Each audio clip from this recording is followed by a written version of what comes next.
This episode is brought to you by Espolón Tequila. Slow, sticky, snoozy.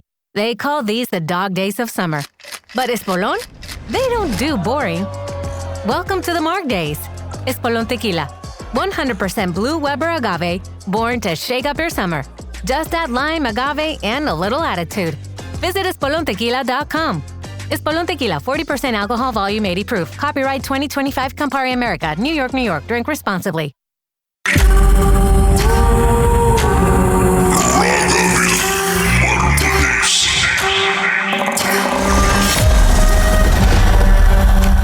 சொல்லுங்க, அதுக்கப்புறம் என்ன நடந்துச்சு? ஒரு வருஷம் சென்று நாங்க விசாரிச்சுக்குவோம் அந்த அங்கிள் எப்படி இருக்காரு, நல்லா இருக்காரா அப்படின்னு. அது சொல்லுவாங்கல்ல மிஸ், அந்த கர்மானு. அது எங்களுக்கு சந்தோஷமா இல்லன்னு எனக்கு தெரியல. பட் நான் சொல்றேனே, அவங்க ஒய்ஃபே அவரை வீட்டை விட்டு துரத்திட்டாங்க. திறந்து அவரோட பிசினஸ் அவர் லாஸ் ஆகி இப்ப ஒரு மோட்டர்ல யாரும் பிள்ளைங்க பார்க்காம ஒய்ஃப் பார்க்காம அப்படியே போய்கிட்டு வந்துகிட்டு இருக்காரு. ஏன்னா செஞ்சு வைக்கிறது ஈஸின்னு நினைக்கிறாங்க. பட் அது ஒரு ஃபேமிலியோட தலையே காணாக்கிறோன்னு சொல்லுவாங்களே, அந்த மாதிரி. ஏன்னா எங்க வீட்டுல நாங்க 7 பேரு. என்னோட ஒரு வெட்டிங் மட்டும்தான் எங்க அப்பா நின்று நடத்தினாரு. அதுக்கு மேல வேற யாரோட கல்யாணமும் அவருக்கு பார்க்க அந்த கிஃப்டே இல்லை. உங்களோட இவ்வளோ ஒரு துயரமான ஒரு சம்பவம், அதை கேட்கும் பொழுது மனசு ஒரு பக்கம் பாரமா இருக்கு, இன்னொரு பக்கம் ரொம்ப கோவமா இருக்கு. 11 வருஷம் ஆச்சு இது நடந்து உங்க குடும்பத்து, உங்க வாழ்க்கையில. அம்மா எப்படி இருக்காங்க? இப்ப பரவாயில்ல. அவங்க அந்த இதுல இருந்து வெளியாகி அப்பா இல்ல அப்படின்னு அடுத்த ஒரு ஸ்டேஜுக்கு அவங்க போயிட்டாங்க. பட் அவங்கள நல்லா ஆக்கிறதுக்கே எங்களுக்கு ஒரு 3 இயர்ஸ் கிட்ட ஆனிச்சு மிஸ். ஏன்னா அவங்க ரொம்ப எங்க அப்பா கூட அட்டாச், சரியான அட்டாச், சரியான சாயம். அவங்க எங்களை கூட விட்டு கொடுத்துருவாங்க. எங்க அப்பா விட்டே கொடுக்க மாட்டாங்க. அப்ப ரொம்ப நாள் ஆச்சு அவங்க அப்பா இல்லைன்னு அவங்கள இது பண்ணி இப்ப அவங்க பெரிய தங்கச்சி கூட ஜோஹர்ல இருக்காங்க.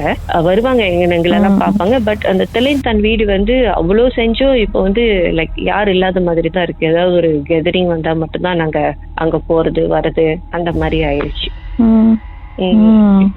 அதுவும் அம்மாக்கும் சரி உங்களுக்கும் சரி கூட இருந்த ஒருத்தர், அவ்வளவு நம்பின ஒருத்தர் அப்பா முதுகுல உங்க ஃபேமிலி முதுகுலே குத்திட்டு போனது ஒரு பெரிய துரோகம் தான் அது. அது எப்படி சொல்றதுன்னு எனக்கு தெரியல மிஸ். பட் ஒரு பெரிய இழப்பு தான். ஏன்னா நார்மலா சொல்லுவாங்க பேய் பிடிச்சிருச்சு. நான் உங்களோட மர்ம தீச நிகழ்ச்சி எல்லாம் கேட்பேன். வந்தாங்க போனாங்க அமுக்குனாங்க அப்படி அதெல்லாம் சொல்லுவாங்க. பட் ஒருத்தவங்களே இழந்துட்டோம் நாங்க எங்க வீட்லயே ஒரு சேவனால அப்படின்னு. ஏன்னா நான் தான் வீட்டுக்கு பெரிய பிள்ளை, நானும் கல்யாணம் ஆகி வந்துட்டேன் அந்த ஏஜ்ல. பட் தங்கச்சிங்க தான் சின்னதுனால அவங்களுக்கு இதை எப்படி ஹேண்டில் பண்ணணும் கூட தெரியல அந்த ஏஜ்ல. அவங்களுக்கும் உங்களை போய் பார்க்கணும், அவங்களை போய் தவி பார்க்கணும். வீட்டோட ஒரே டிரான்ஸ்போர்ட் அப்பா கிட்ட தான். அவரே உடம்பு முடியாம இருக்கிறப்ப தங்கச்சி எல்லாம் மோட்டர் பைக்ல போய் தேட முடியாது.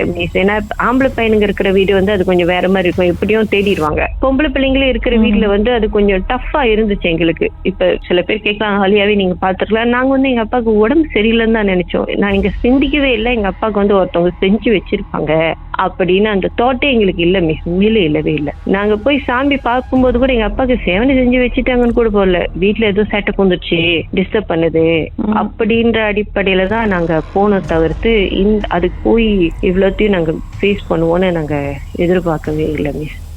பெரிய ஒரு விஷயம், பெரிய இழப்பு தான், பெரிய இழப்பு. இவ்வளோ பெரிய ஒரு சம்பவத்தை எங்ககிட்ட ஷேர் பண்ணதுக்கு ரொம்ப நன்றி. Thank you so much. And I hope சீக்கிரமாவே இந்த வழியிலேருந்து வெளியாகிறது ரொம்ப கஷ்டம் தான். பட் கடவுள் உங்களுக்கு ஒரு ஸ்ட்ரென்த் கொடுக்கணும் இதை அக்செப்ட் பண்றதுக்கு. ஆனா மிஸ், எனக்கு ஒரே ஒரு விஷயம் தான் மிஸ் சொல்லணும். எல்லாரும் சேவனை செய்யணும்னு சொல்லி கெட்ட எண்ணத்துல செஞ்சிடறாங்க. பட் அது ஒரு ஃபேமிலிய, ஒரு தலைமுறைய, ஒரு ஃபேமிலி எப்படி பாதிக்கணும் தான் அவங்களுக்கு தெரியல. தெரிஞ்சு செய்யறாங்களா தெரியாம செய்யறாங்களான்னு எனக்கு தெரியல. எனக்கு ஒரே ஒரு வேண்டுகோள் தான், தயவு செய்து இந்த மாதிரி செய்யாதீங்க. நீங்க நினைக்கிறீங்க அது நீங்க செஞ்சுட்டீங்கன்னா நீங்க பிற்பாடு நல்லா இருப்பீங்கன்னு, வாய்ப்பே கிடையாது. நீங்களும் கஷ்டப்படுவீங்க. அதுக்கு தான் நான் கடைசியா சொன்னேன் அந்த அங்கிள் பத்தி. 2 இயர்ஸ் அவரும் நல்லா இல்ல. அவரு அது செய்யாம இருந்திருந்தா மேபி இன்னைக்கு எங்க அப்பா உயிரோட இருந்திருக்கலாம். வேற தங்கச்சிங்களுக்கும் கல்யாணம் எல்லாம் பார்த்திருக்கலாம். எங்க ஃபேமிலியில இன்னும் நிறைய விஷயங்கள் நடந்தது கோ த்ரூ பண்ணி எங்க கூட டிராவல் பண்ணி இருந்திருப்பாரு. ஏன்னா அவர் அப்பா. பட் என்ன சொல்றதுன்னு எனக்கு தெரியல மிஸ். எனக்கு செய்யாதீங்க, வேண்டாம் இந்த மாதிரி ஒரு விஷயம். உங்களுக்கு தெரியாது, அது ஒரு ஃபேமிலியோட ஆணி வேறையும் பிடிங்கி எடுக்கிற மாதிரி இருக்கும் இந்த மாதிரி எல்லாம் நடக்கிறப்ப.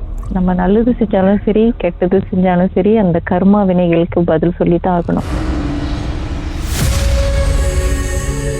உங்க வாழ்க்கையிலும் நடந்த அமானுஷமான அந்த சம்பவத்தை எப்படியாவது என்கிட்ட சொல்லியே ஆகணும்னு அவளோடு காத்துட்டு இருக்கீங்களா?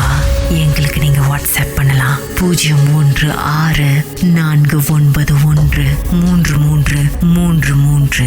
உங்க பெயர் அதுக்கப்புறம் #MD அப்படின்னு டைப் பண்ண மறந்துடாதீங்க. கடந்த வாரங்களின் கதைகளை மீண்டும் நீங்க கேட்கணும்னு நினைச்சீங்கன்னா ஷாக் ஆப் வாயிலா கேட்கலாம். SYOK செட்டிங்ஸ் லாங்குவேஜ் தமிழ்னு செலக்ட் பண்ணுங்க. சர்ச் ஐகான்ல மர்ம தேசம் அப்படின்னு டைப் பண்ணுங்க. ஷாக் காஸ்ட்னு கிளிக் பண்ணீங்கன்னா எல்லா கதையும் அங்கதாங்க இருக்கு.